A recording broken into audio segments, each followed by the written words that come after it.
A'udzu billahi minasy syaithanir rajim. Aku berlindung kepada Allah dari godaan syaitan yang terkutuk. Bismillahirrahmanirrahim.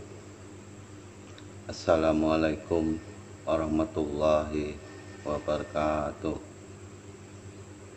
Muslimin muslimat yang dirahmati Allah Subhanahu wa taala, para pecinta ilmu ma'rifat dimanapun Anda berada. Pertama-tama dulu izinkanlah saya mengucapkan puja dan puji syukur terhadap Allah Subhanahu wa taala,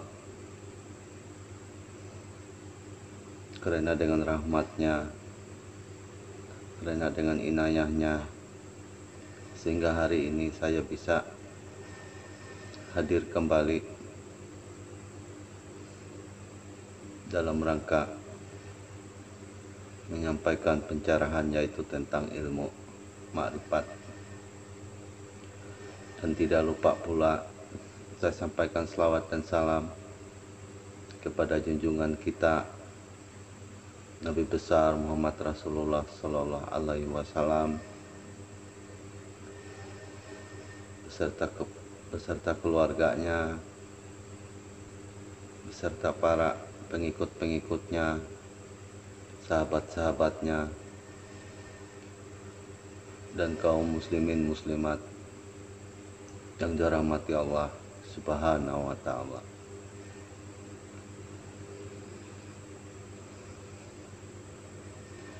Untuk kali ini saya mengupas kembali, yaitu tentang sabda Nabi kita Muhammad Rasulullah Sallallahu Alaihi Wasallam bersabda, "Man arafa nafsahu faqad arafa rabbahu." Artinya, barang siapa mengenal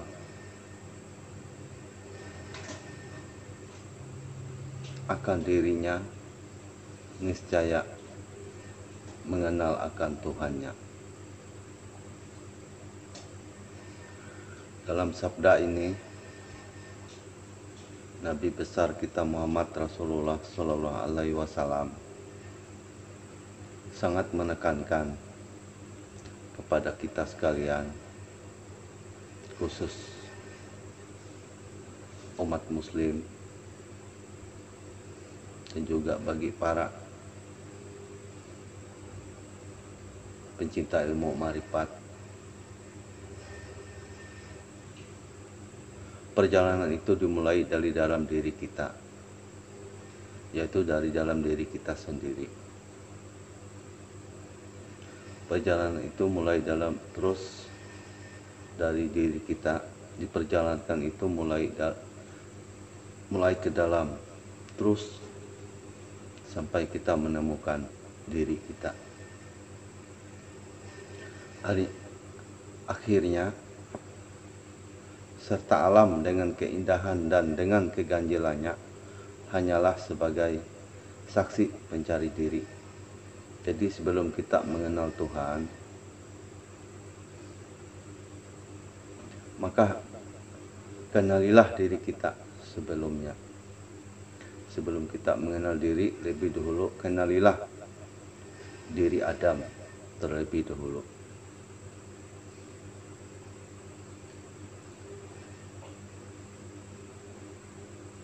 Dan sebelum kita kenal Adam, kenalilah Muhammad lebih dahulu. Demikianlah orang yang hendak mengenal diri dan mengenal akan Tuhan Allah Azza wa Jalla.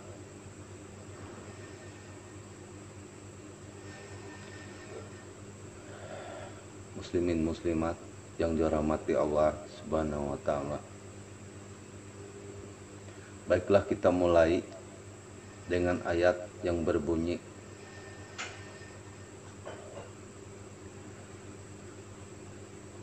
yang artinya bahwasanya Allah Ta'ala menjadikan dahulu daripada segala sesuatu itu ialah nur nabimu. Diriwayatkan oleh Jabir, beliau pernah juga bertanya kepada Nabiullah Shallallahu Alaihi Wasallam, yaitu dijawab oleh Nabi, mula-mula dijadikan Allah Ta'ala daripada segala sesuatu itu ialah nur Nabimu ya Jabir. Maka nyatalah roh Nabi itu dijadikan dahulu daripada segala apapun yang ada di muka bumi ini. Dan lagi dijadikan ia daripada zatnya juga. Artinya jadinya Nur Muhammad itu, jadinya roh Nabi Muhammad itu dijadikan dulu daripada rohnya juga, atau dari zatnya juga. Tetapi sebelum Tuhan menjadikan Nur Muhammad, Tuhan telah mengatakan dalam kitabnya, yang artinya pertama kujadikan ilmu sebelum kujadikan Nur Muhammad. Maka nyatalah kepada kita bahwa Nur Muhammad itu jadi daripada ilmunya dan daripada kudrat dan iradatnya juga.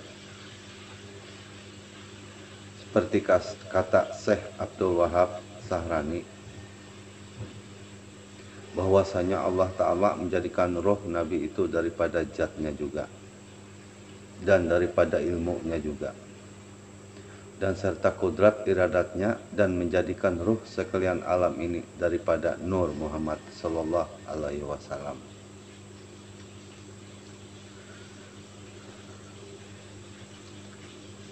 Maka nyatalah kepada kita bahwa ruh sekalian alam ini daripada Nur Muhammad juga,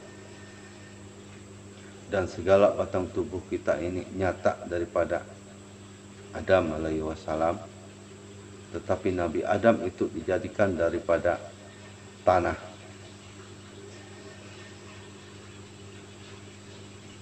Dan Allah berfirman, Allah Ta'ala berfirman dalam Al-Quran,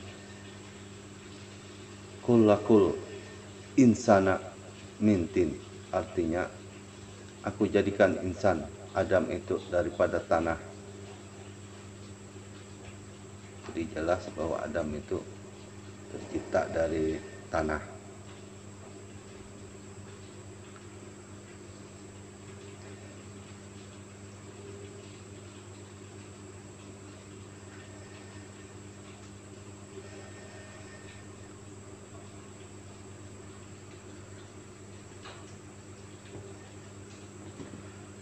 Muslimin muslimat yang dirahmati Allah, setelah Adam itu tercipta dari tanah,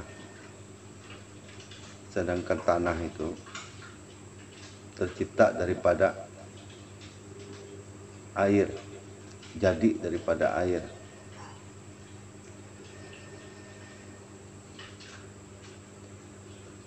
Jadi Nur Muhammad Sallallahu Alaihi Wasallam itu tercipta daripada nur zat Allah, dan Adam itu tercipta dari Nur Muhammad. Jadi di dalam diri Adam ini ada unsur tanah, air, api, angin. 4 anasir. Tapi kesimpulannya dari keempat-empat itu semuanya berasal dari Nur Muhammad. Maka wajarlah kita ini bernama Muhammad. Dan nyatalah bahwa kalau ruh kita dan batang tubuh kita ini daripada Nur Muhammad, maka tidak ada lain hakikatnya. Nur Muhammad jugalah nama keduanya, baik itu roh, baik itu jasad Adam. Dan kalau jelas dalam hati marifatkan hakikat Nur Muhammad itu. Kalau sudah mantap hakikatkan sudut pandang kita pada Nur Muhammad itu, maka hendaklah engkau mesrakan Nur Muhammad itu kepada roh dan kepada batang tubuhmu dan kepada seluruh alam semesta beserta isinya. Kalau sudah benar-benar mesra, insya Allah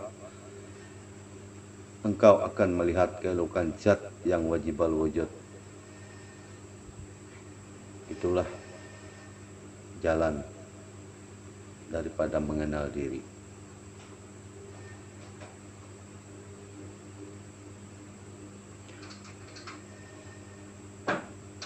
Yang sebenar-benarnya nyawa itu, yang sebenarnya diri itu ialah nyawa. Yang sebenar-benarnya nyawa itu ialah Nur Muhammad. Dan yang sebenar-benarnya Nur Muhammad itu ialah sifat. Yang sebenar-benarnya sifat itu ialah zat. Tetapi di sini bukan zat yang mati, tapi zat yang hidup atau zat yang hayun. Dan lagi kata Arif Billah, bermula yang sebenar-benarnya diri itu ialah roh. Tatkala ia nasab sekalian tubuh, nyawa namanya. Tatkala keluar masuk, napas namanya. Tatkala ia berkehendak, hati namanya. Tatkala ia ingin sesuatu, nafsu namanya. Tatkala ia memilih akan sesuatu, ikhtiar namanya. Tatkala ia dapat memperbuat akan sesuatu, akal namanya. Dan tatkala ia akan sesuatu, iman namanya. Dan tatkala ia yakin akan sesuatu, itulah yang bernama iman namanya. Jadi pohon akal itu adalah ilmu. Inilah yang disebut yang sebenar-benarnya diri. Tetapi janganlah terhenti kepada roh itu saja. Teruskanlah kepada hak, kepada Allah Ta'ala.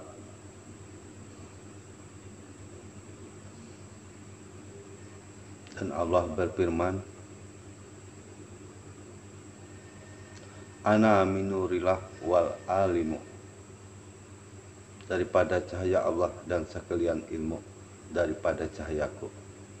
Tetapi nur di sini bukanlah menurut paham umum yang berlaku. Ia bukan zat, bukan benda dan bukan materi, tetapi di atas segala-galanya. Insya Allah kita akan bertemu juga dengan nur yang lebih cerlang cemerlang. Sekarang kita teruskan kepada firman Allah yang artinya, aku jadikan engkau karena aku aku jadikan engkau karenaku ya Muhammad, dan aku jadikan sekalian alam itu karenamu ya Muhammad. Jadi dengan adanya ini tadi, maka nyatalah kepada kita bahwa Nur Muhammad itu jadi daripada Nur Allah juga, atau yang lazim disebut Nur Zat atau Nur Ilahi Rubi. Maka kalau demikian adanya, wajarlah kita ini dengan zat Allah Ta'ala. Sebab zat itulah bermula segala wujud. Tidak ada yang mewujud, hanyalah Allah dan perbuatan Allah. Maka ada lagi sebuah hadis qudsi yang artinya, insan itu rahasiaku dan aku pun rahasianya.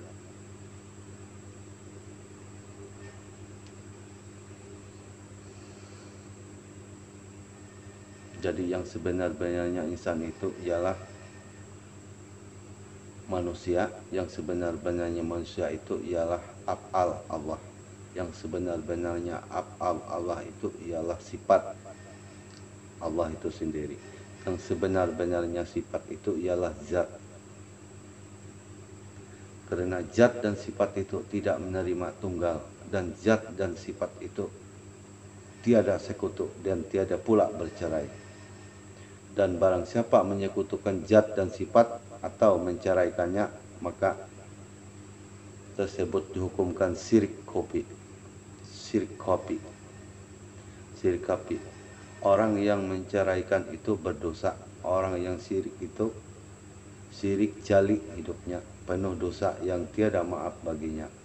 Karena orang yang seperti itu, ia merasa bahwa dirinya yang ada. Sabda Rasulullah Shallallahu Alaihi Wasallam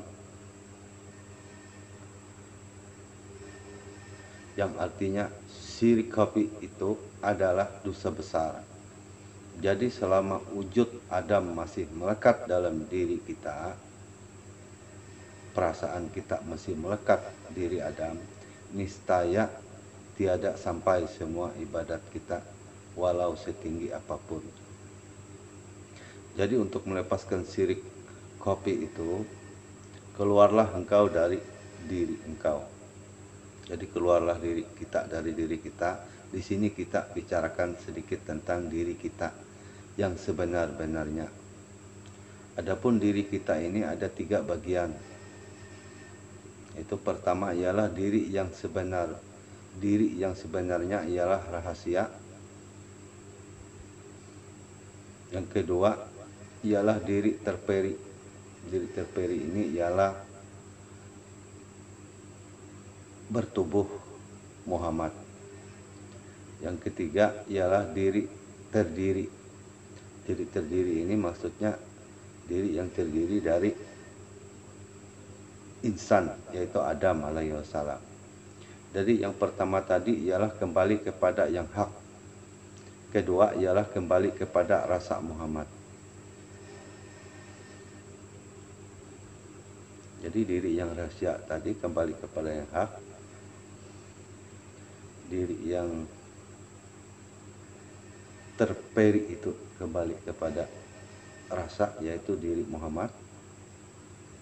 3 ialah diri terdiri Adam, yaitu pertama tadi ialah kembali kepada yang hak. Kedua ialah kembali kepada rasa Muhammad. Ketiga ialah yang betah tinggal kepada rasa, yaitu rasa Adam alaihi wassalam. Merasa tubuh kita ini, merasa diri kita. Jadi dosa besar yang tiada ampun kecuali kembali kepada yang sebenarnya. Insya Allah kita uraikan panjang lebar dan lebih mendalam lagi dalam hal ini.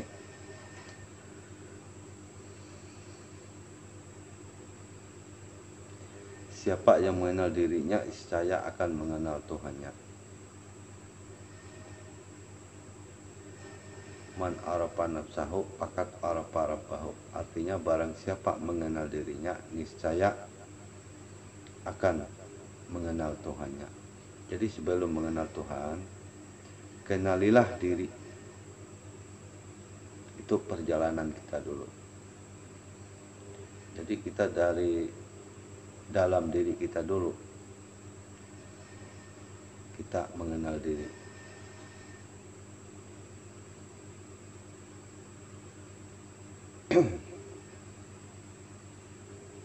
Jadi hukum mengenal diri ini ialah hukumnya fardhu ain. Maka barang siapa tidak peroleh ilmu ini, ditakuti mati dalam kesesatan.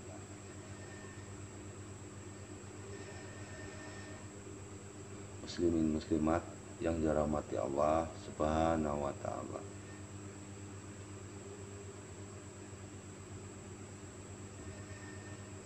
Diri itu ada 2 unsur, yaitu diri zahir berupa jasad, terus yang kedua diri batin berupa roh. Dan diri itu dapat pula dibagi menjadi 3 unsur, yaitu diri yang hak, diri yang sebenarnya. 2 diri terperi, yaitu diri merasa Muhammad.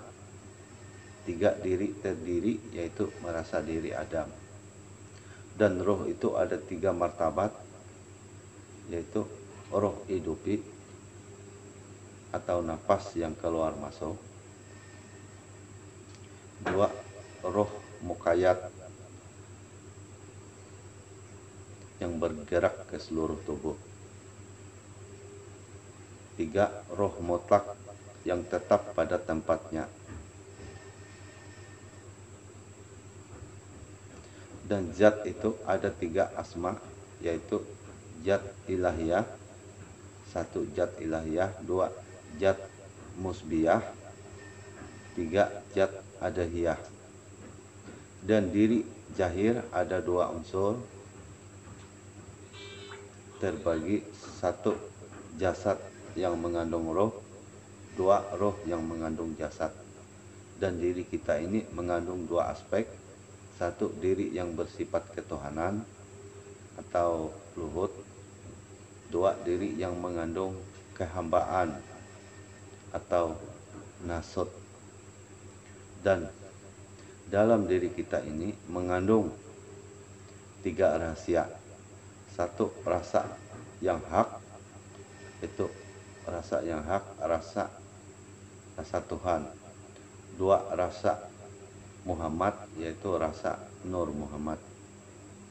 Ketiga rasa Adam, yaitu rasa insan, yaitu rasa yang tercela.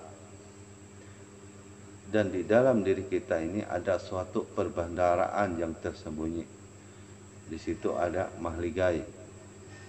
Di dalam mahligai itu ada alat yang halus, ada yang kasar. Kesemuanya itu adalah berupa amanah Tuhan dan suatu titipan Tuhan kepada hambanya. Amanah itu ialah suatu titipan roh, dan itulah yang wajib kita pelihara dan kita jaga kemurniannya. Roh inilah yang sanggup mengenal Tuhannya dan yang sanggup melaksanakan sebagai khalifah di dalam bumi ini. Apakah alat yang halus dan kasar itu tadi? Sekarang marilah kita uraikan satu persatunya. Adapun diri kita ini ada 2 unsur, macam pertama diri zahir berupa jasad, batang tubuh dengan kelengkapannya seperti kaki, tangan,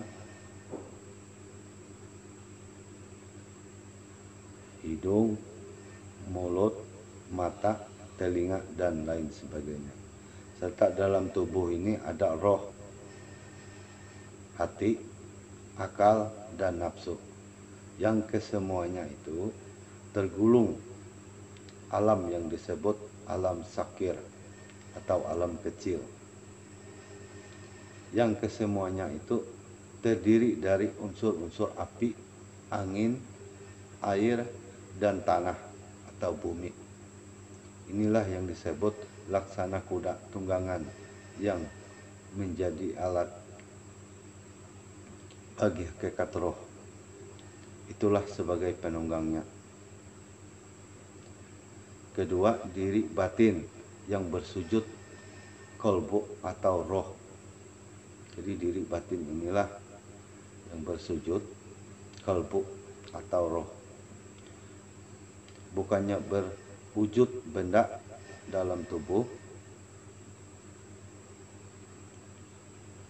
Jadi diri batin ini yang berwujud kalbu, diri batin ini yang berwujud kalbu atau roh. Bukan berwujud benda dalam tubuh, dan dia tidak akan binasa untuk selamanya.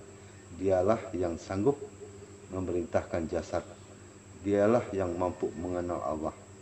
Dialah raja dari segala raja. Dialah raja kuasa. Roh itu raja kuasa dan sanggup mengenal Allah.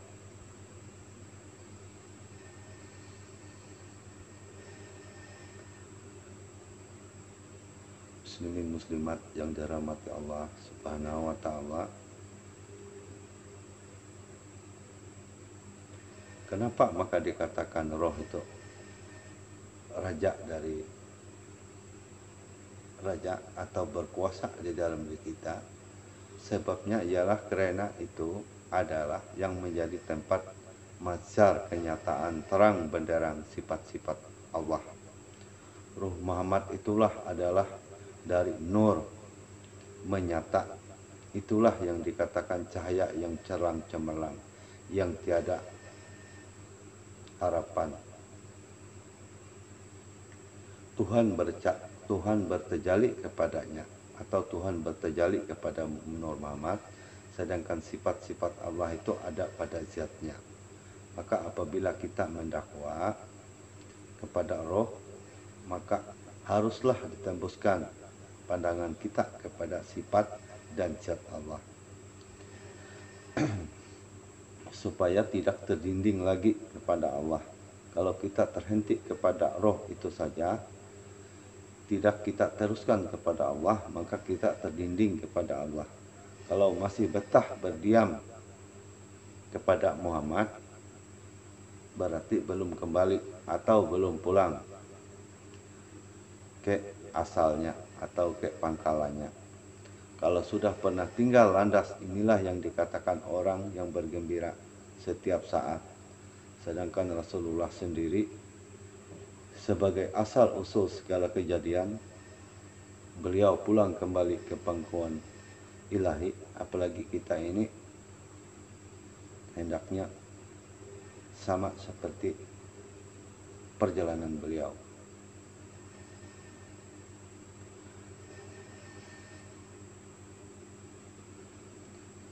Hidup nyawa karena Allah.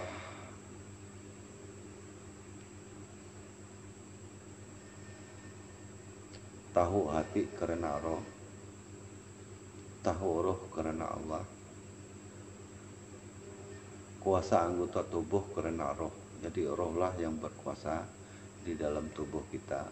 Kuasa roh karena kuasa Allah. Berkehendak karena berkehendak roh. Berkehendak roh karena berkehendak Allah. Mendengar telinga karena mendengar roh. Mendengar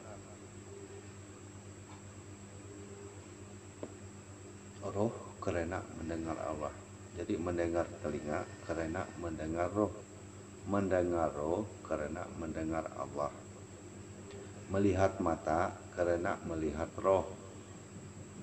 Melihat roh karena melihat Allah.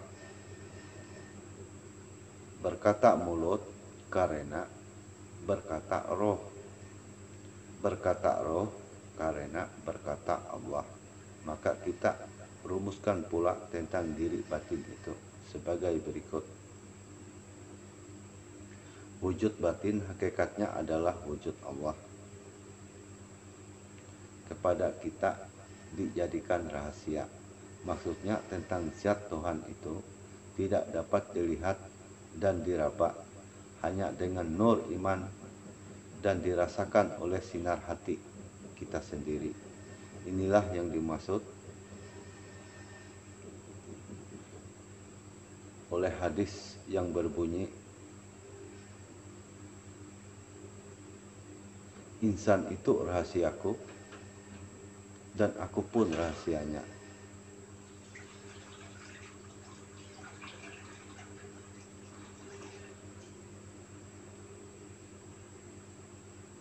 Muslimin muslimat yang dirahmati Allah Subhanahu wa taala.